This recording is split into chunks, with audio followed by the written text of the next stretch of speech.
السلام علیکم ورحمۃ اللہ وبرکاتہ۔ جو احباب میری اس ویڈیو کو پہلی دفعہ ملاحظہ فرما رہے ہیں، دیکھ رہے ہیں، یا جو اکثر میری ویڈیوز دیکھتے رہتے ہیں، تمام کی خدمت میں میرا سلام عرض ہے۔ آپ جواب میں وعلیکم السلام ورحمۃ اللہ وبرکاتہ کہہ دیجیے۔ آج ایک عمل بہت ہی پیارا آپ کے سامنے لے کر آیا ہوں۔ یہ عمل ان احباب کے لیے ہے کہ جن کے گھر میں بہت زیادہ تنگ دستی کے معاملات ہیں، یا گھر میں بہن بھائی بیٹھے ہوئے ہیں جن کے ساتھ بے روزگاری کے مسائل ہیں کہ ان کو روزگار نہیں ملتا۔ وہ کوشش کرتے ہیں، وہ جابس کے لیے جاتے ہیں، کوشش کرتے ہیں، لیکن ان کو کوئی اس کا نتیجہ، کوئی اس کا رزلٹ نہیں ملتا۔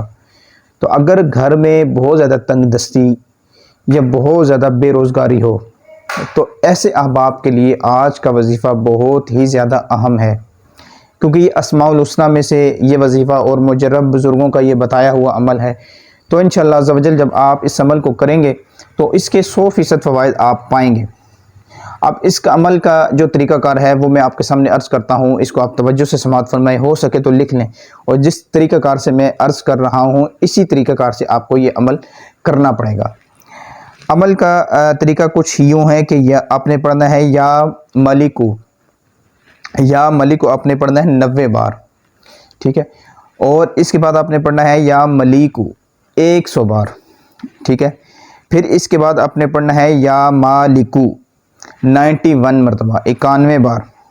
انشاءاللہ عز و جل دنیا والے جو ہیں، دولت والے، وہ آپ کی طرف خود رجوع کریں گے، آپ کو جاب کے لیے لوگ بلائیں گے، آپ کے پاس رزق خود بخود انشاءاللہ عز و جل رجوع کرے گا، آپ کی طرف آئے گا، بڑھے گا، کیونکہ آپ کے رستے کھل چکے ہوں گے اس عمل کی برکت سے۔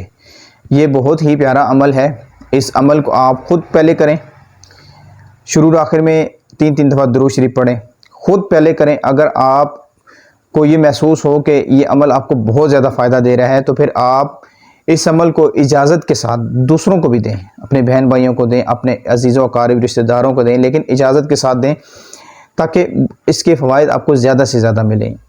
تو یہ عمل آپ نے سماعت فرمائے، اس کو آپ لکھ لیجئے، اپنے پاس نوٹ کر لیں۔